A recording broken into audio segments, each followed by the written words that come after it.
que laten, debates que nos atraviesan, la sociedad en primer plano, en énfasis sutil. Hoy tenemos con nosotros a Sandra Lasso, ministra de Defensa Nacional de Uruguay desde marzo de 2025, dirigente del Frente Amplio, y con una trayectoria que va desde el Parlamento hasta la conducción de una cartera clave, sí, en materia de seguridad y defensa. Vamos a hablar con ella justamente de defensa, de cooperación regional y también de cómo ve Uruguay las relaciones estratégicas, incluida Argentina, en un lugar donde pasan muchas cosas, en un contexto de desafíos compartidos, pero no quiero hacerlo sin antes presentarla. ¿Cómo estás, Sandra? Acá Ezequiel del Pino Yamne te saluda. Muy buenas tardes, la verdad que es un gusto mantener este contacto con ustedes como siempre. Lo primero, digo, ¿cómo describirías hoy el rol del Ministerio de Defensa en Uruguay? Digo, más adaptado a los nuevos desafíos que se están proponiendo, una versión más tradicional, digo, para quien está del otro lado y no conoce tanto, porque es, vamos a decir la verdad, digo, el Ministerio de Defensa siempre es algo que la gente no le da tanta bola como debería y es algo más que importante.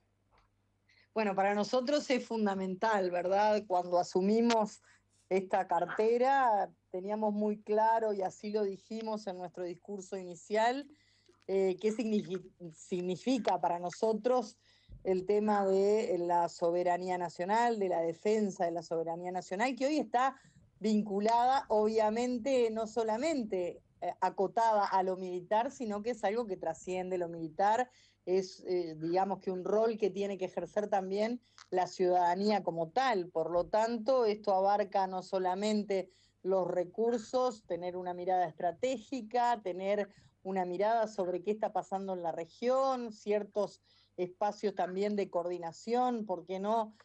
A nivel regional y cómo nos posicionamos, yo te diría, más como continente, más allá de las diferencias político-ideológicas que podamos tener, creemos que hay un rol estratégico de los vecinos, teniendo en cuenta, si mirás el contexto geopolítico mundial, lo que está sucediendo en el mundo, podemos decir que más allá de que tenemos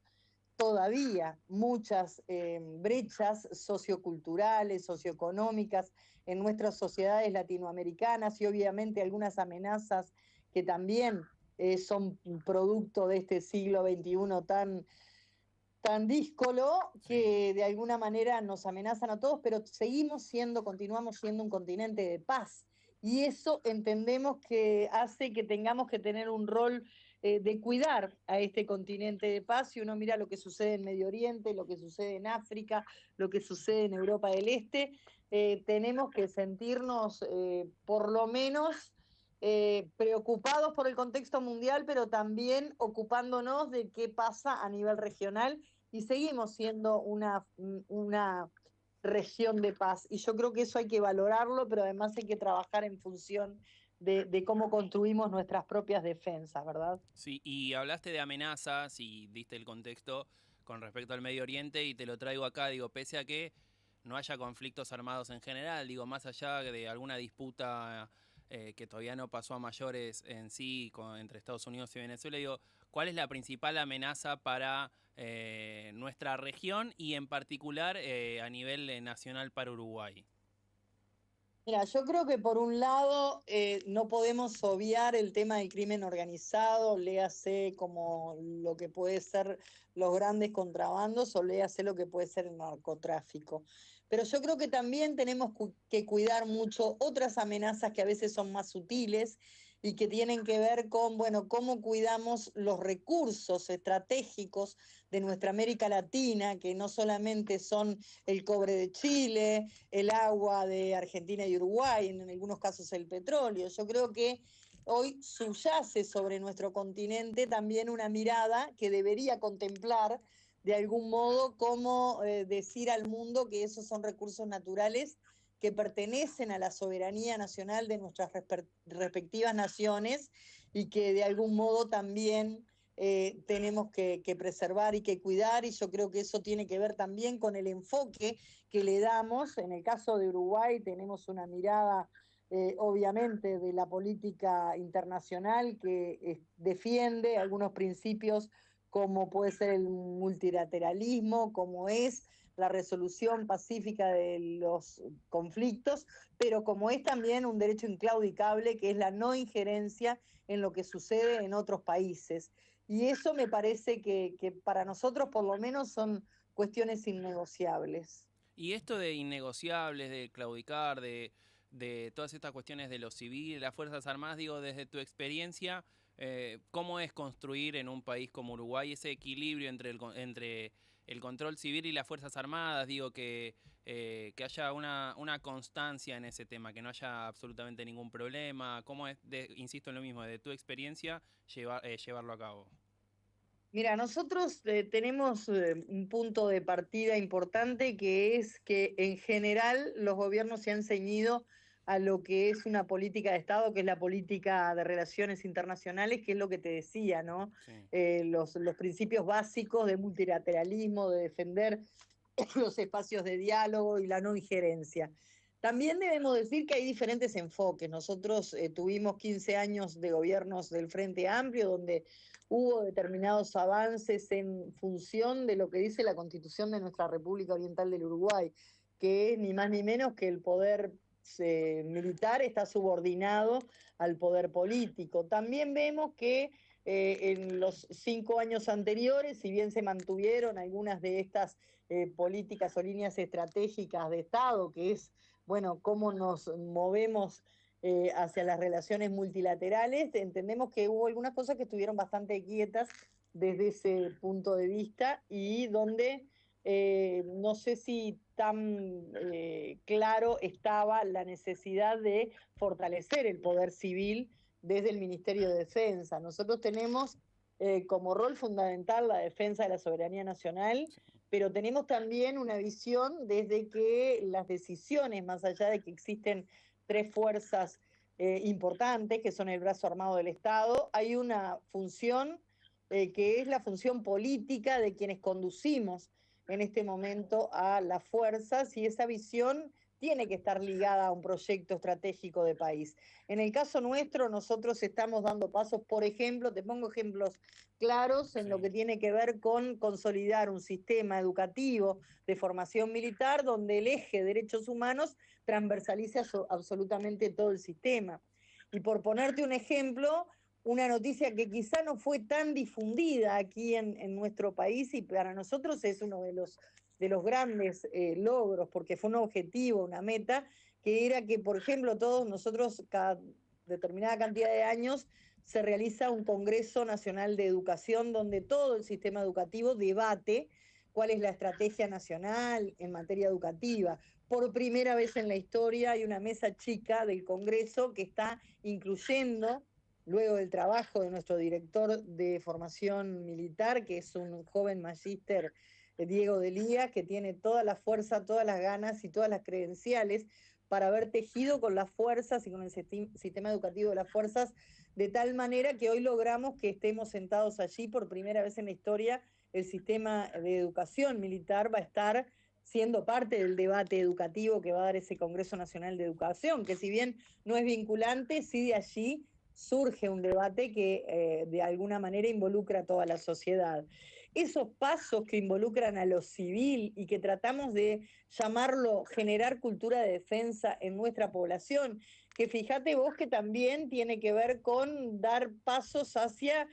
algunas cuestiones que todavía están pendientes, por ejemplo, en lo que tiene que ver con el pasado reciente, y que entendemos que son pasos que hay que transitar con mucho cuidado, con la participación de la sociedad civil, de las organizaciones de derechos humanos, pero también con estas Fuerzas Armadas, que no son aquellas que estuvieron involucradas en aquello tan terrible que fue el Plan Cóndor, por ejemplo. Sí, y con todo esto que estás contando de la historia y estas cuestiones que mencionaste al principio de crimen organizado, un crimen organizado que desarrollamos también con Damián Franco, que es un especialista en crimen organizado transnacional, acá en Argentina, desasnamos algunos conceptos que vos estás hablando. Me surge la pregunta justamente de cómo evaluás y cómo sentís la relación bilateral en materia de defensa y cooperación entre Argentina y Uruguay, compartiendo tanta historia, fronteras y desafíos que hay por delante. Mira, por supuesto que nosotros mantenemos históricamente, te diría, que un relacionamiento bilateral importante en materia no solamente desde lo que es la política exterior, con nuestras respectivas embajadas, consulados, con nuestros agregados militares, donde siempre hay un ida y vuelta muy importante, la realización de ejercicios combinados desde el punto de vista académico. Yo creo que dar pasos hacia tener una mirada estratégica en ese sentido es importante. Sabemos que se han llevado adelante exitosamente determinadas operaciones bueno, que son exitosas a la hora de algo tan complejo y tan que no podemos estar brindando permanentemente información y a veces los medios no lo comprenden, que es, bueno, cómo trabajamos en conjunto para dar cierto algunas situaciones de que blinden a nuestras sociedades de ese flagelo tan terrible que es la droga, ¿no? Que de alguna manera es hay una condición económica detrás de eso. A nosotros nos preocupaba, por ejemplo, te digo, que en nuestro país durante el periodo anterior algunas leyes que se habían construido con muchos consensos,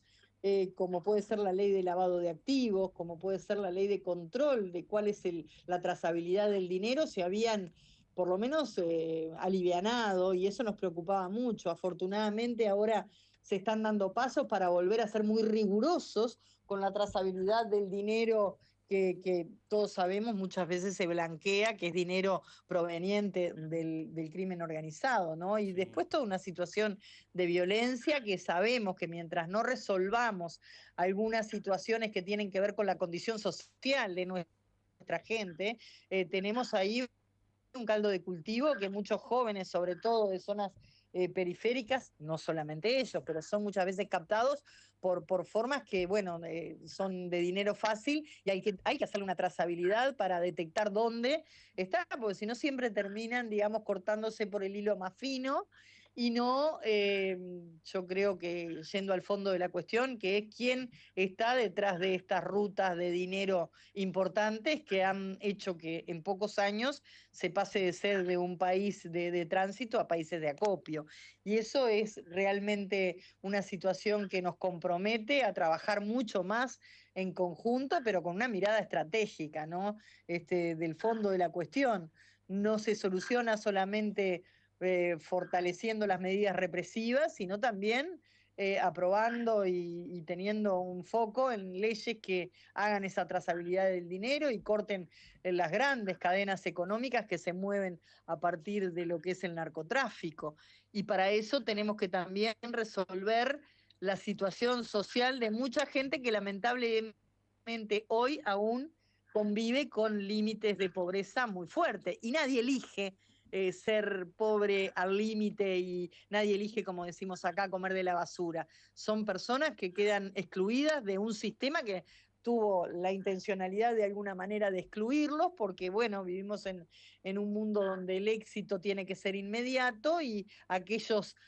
países de nuestros abuelos que nos enseñaban una forma mucho más lenta de acceder a algunas cosas, hoy lamentablemente esos riesgos están arriba de la mesa, ¿verdad? Y te llevo a este concepto de nadie elige el comer de la basura, de esta cuestión de las cosas que han pasado, digo, en todo este contexto histórico, y lo anexo a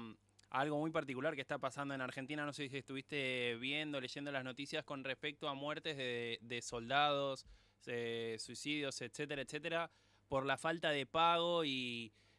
por el contexto social que se está viviendo, digo. Desde si vos tuvieses que dar un consejo o desde tu perspectiva, ¿cuál crees que es la manera de solucionarlo? Digo, subiendo un poco más los sueldos y beneficios para quienes están en las Fuerzas Armadas, acompañando todos estos procesos, o bien una ayuda y un acompañamiento psicológico para poder defender justamente todas estas cosas que están pasando. Mira, yo puedo hablar de Uruguay, pero muchas Sí. veces tenemos contextos muy similares, ¿no? Yo siento que realmente somos hermanos, Sí. pero puedo hablar de lo que conozco de Uruguay y lo que me preocupa. Nosotros en el presupuesto nacional, un presupuesto que siempre es acotado y que siempre, como decimos acá en Uruguay, la frazada siempre es corta. afortunadamente, y a partir del trabajo legislativo, te diría que trascendiendo lo que es la fuerza política que yo a la que pertenezco, que es el Frente Amplio, a partir de acuerdos parlamentarios y de instancias parlamentarias se logró reasignación para mejorar un poco esos salarios. Yo creo que hay una cuestión que es la salud mental de nuestra gente y como digo siempre,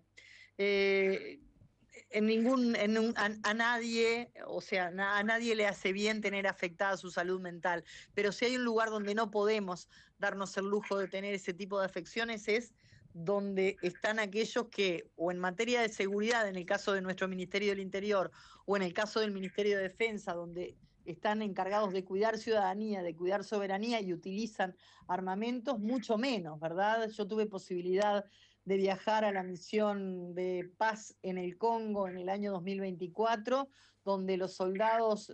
gente, la mayoría de,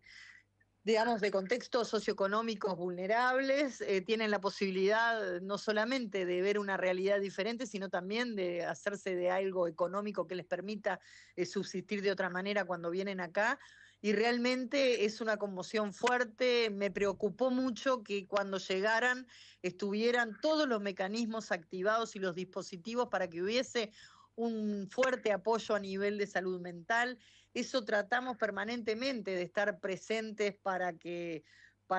haya un apoyo no solamente a ellos, ahora queremos dar un paso más y también apoyar a sus familias, porque no es sencillo, pero acá también tenemos ese contexto. Y hay un debate que siempre está en nuestro país y fundamentalmente en la izquierda a la que pertenezco, que es, bueno, el número de cantidad de efectivos que tenemos, si son muchos, si cobran mucho, si cobran menos. Y yo lo que digo es que nosotros tenemos un semillero importante en lo que es, sobre todo en el ejército, en las Fuerzas Armadas, que es del interior más profundo de nuestro país, donde lamentablemente no han habido fuentes fieles, fidedignas de trabajo y donde el único lugar que consiguen muchos jóvenes que están allí es el ejército. Entonces, yo, mientras no tenga la posibilidad como país de brindar fuentes de trabajo que le den sustento a sus familias, no puedo cerrar ese semillero que es el ingreso al ejército. Sí tengo que preocuparme de qué es lo que estamos haciendo ahora desde la Dirección de Formación Militar, de que puedan continuar su trayectoria educativa, porque si no también tenés una cuestión endogámica donde solamente van a ascender aquellos que vienen de familias muy bien constituidas o de determinadas logias o de determinados espacios de familias militares. Y yo quiero que todos aquellos que ingresan, aún los de contexto socioeconómico complejo, completen su trayectoria educativa y tengan la posibilidad de desarrollarse como profesionales, y eso también hacia la salud mental. Fíjate vos que acabamos de recién, pero así, en el día de ayer tuvimos un convenio que se firmó con la asociación, con los trabajadores del transporte y con el Ministerio de Transporte y con la Dirección de Transporte Nacional, que permite brindarle a los soldados, que muchas veces son del interior profundo, boletos gratuitos para que puedan viajar a ver a sus familias. Eso también es cuidar su salud mental y es darles la posibilidad, obviamente que también hacerles saber a los jefes de división que tienen que brindar, por supuesto, las licencias necesarias, porque de nada vale que yo le dé un pasaje y después el jefe de división me diga, sí, pero lo va a usar en octubre, noviembre, en mayo. No, no. Tienen derecho, como todos tenemos, a que estén cubiertos los espacios de trabajo en las divisiones militares, pero que tienen derecho a pasar con sus familias, por ejemplo, algo tan importante para mucha gente que son las fiestas. Entonces yo creo que hay muchas formas de cuidar la salud mental de los efectivos en este caso y de la población en general, y es dar apoyo, pero por supuesto que pasa muchas veces por el sustento económico, por las mejoras salariales, pero también con cuidar y también con dar enfoque de derechos humanos. Nosotros también entramos y tenemos unas situaciones a veces de denuncia de abuso, donde, bueno, unas Fuerzas Armadas obviamente que tienen una formación históricamente vinculada a la masculinidad. En los últimos años han habido avances muy importantes, pero han habido también avances en resultados académicos brillantes de muchas mujeres que se han sumado. Y también hay que aprender a convivir entre varones y mujeres de una manera mucho menos machista. Y yo sé, me consta el esfuerzo que se hace desde las 3 fuerzas que componen a las Fuerzas Armadas en Uruguay, pero también del Ministerio, y fue una de las cosas que dejamos bien claro cuando ingresamos: cero tolerancia a cualquier tipo de abuso. Bien. Hoy, afortunadamente, hay generaciones nuevas que saben distinguir muy bien lo que es el mando y cuando es el abuso. Entonces, afortunadamente la gente se anima, denuncia y lentamente vamos también transitando hacia hacer talleres de sensibilización de nuevas masculinidades, de género y también, ¿por qué no?, de lo que es el abuso y el acoso laboral. Bien, pero muchas gracias, Sandra. Tenía muchas ganas de entrevistarte. Es una nota que vengo siguiendo desde hace mucho tiempo y podés dar fe y estoy contento con el resultado obtenido por las declaraciones y por esta explicación de no solo de la coyuntura, sino de la historia de las Fuerzas Armadas en Uruguay. Así que pero muchas gracias. Yo te agradezco a vos y les agradezco mucho a todos quienes insistieron para hacer esta nota. Sabés que estamos a la orden, pero también el volumen de trabajo y sobre todo cuando Sí. estamos llegando al cierre de año es imponente, pero tenemos mucha esperanza de poder continuar haciendo determinados avances y determinados cambios en todas las materias que tienen que ver con nuestra defensa nacional. Así que les mando un gran abrazo y que tengan ustedes muy felices fiestas con quienes ustedes elijan estar. Bien, abrazo grande y buena jornada igualmente, ¿sí? Chau, chau. Bien, así pasaba la palabra de Sandra Lasso, ¿sí? Ministra de Defensa Nacional de Uruguay, dando conceptos desde lo que es la formación, esta cuestión de la salud mental en los miembros justamente de las Fuerzas Armadas, de los ingresantes, de los aspirantes, de los conflictos regionales, la importancia, así como ya habíamos hablado en su momento con Damián Franco, del crimen organizado transnacional, de mantener bien las cuestiones